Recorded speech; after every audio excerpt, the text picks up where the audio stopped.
Gustave Thibon, propos d'avant-hier pour après-demain. Le laïcat, peuple de Dieu. Dieu ne change pas, disait sainte Thérèse. La révélation évangélique, explicitée par la tradition de l'Église, constitue un bloc de vérité immuable qu'il faut défendre contre les préjugés, les opinions, les modes qui varient de siècle en siècle. Les époques qui nous ont précédés n'ont pas été exemptes de cette contamination de la vérité par l'opinion. L'histoire de la condamnation de Galilée, d'ailleurs outrageusement exploitée, en est un exemple éclatant. Et ce qui nous effraie dans l'attitude de certains chrétiens d'aujourd'hui, c'est de les voir renouveler les erreurs de ce passé qu'ils condamnent avec intransigeance, c'est-à-dire lier aux dogmes sacrés et intangibles de la religion les dogmes profanes et mouvants de notre époque. Évolution, progrès, socialisme, collectivisme, etc.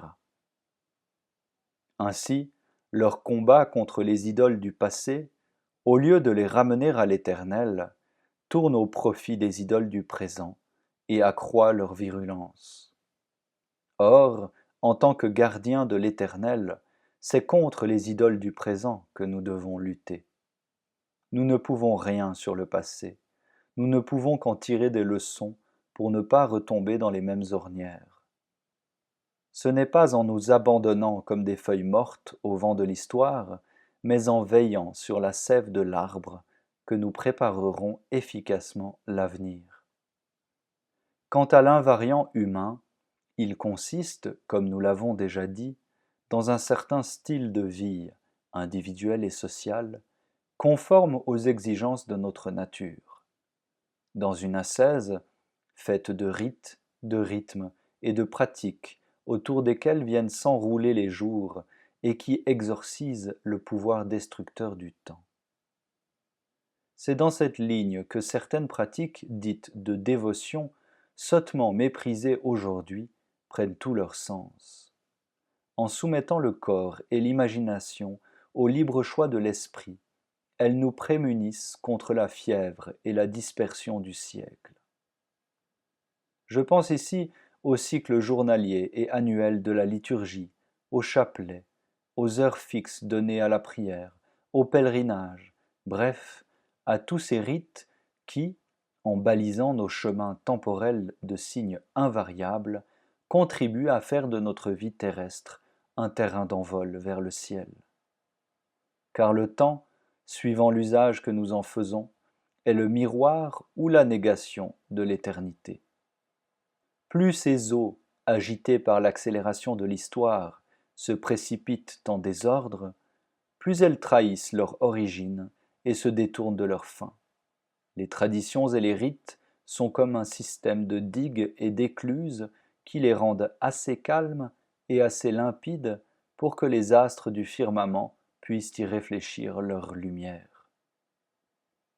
On nous traitera de passéistes et de retardataires. Nous répondrons que le passé est le fondement et le terrain nourricier du présent et de l'avenir, et que trancher les racines d'un arbre est le plus sûr moyen de faire avorter ses fruits. Gardons-nous d'ébranler les colonnes du temple, disait Chateaubriand. On peut abattre sur soi l'avenir. Au reste, celui qui est fidèle à l'Éternel n'est jamais en retard dans le temps. Les vrais retardataires sont ceux qui s'essoufflent à suivre des modes, brillantes nouveautés du matin, qui sont caduques le soir, chacune effaçant les traits et les attraits de celle qui l'a précédée. De sorte que les avant-coureurs d'aujourd'hui sont les traînards de demain.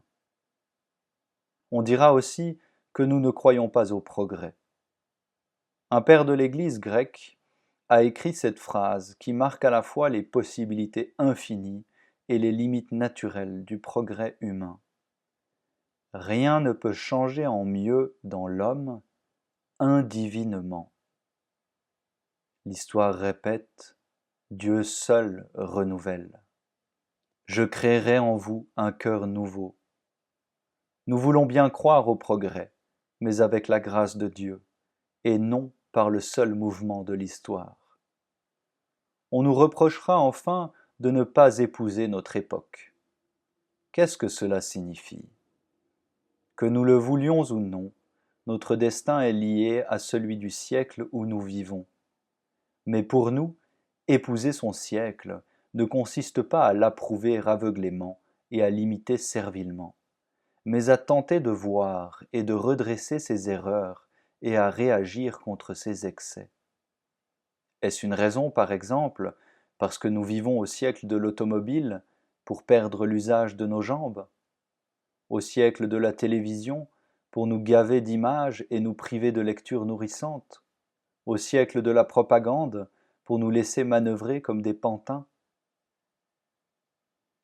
Le mot aggiornamento, mise à jour, est devenu un des slogans préférés de la propagande progressiste.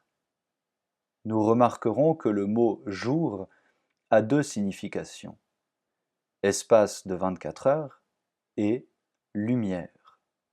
Cette homonymie n'implique aucune synonymie. On peut parfaitement être à jour sans être au jour. Et ce qui importe plus que tout, c'est de faire luire le jour, la lumière, sur les jours, simple mesure du temps qui passe. Tout se résume dans le mot de l'apôtre: il faut racheter le temps, redimere tempus. Et c'est cela que, sans le savoir, le monde moderne attend. Oscillant entre l'agitation et l'ennui, encombré et vide, fasciné par des mirages et oublieux des réalités, ce monde souffre avant tout d'une carence d'éternité. Aussi ne s'agit-il pas pour nous chrétiens d'accorder l'heure de l'Église à l'heure du monde, mais de témoigner d'une vérité et d'un amour que le temps ne mesure pas.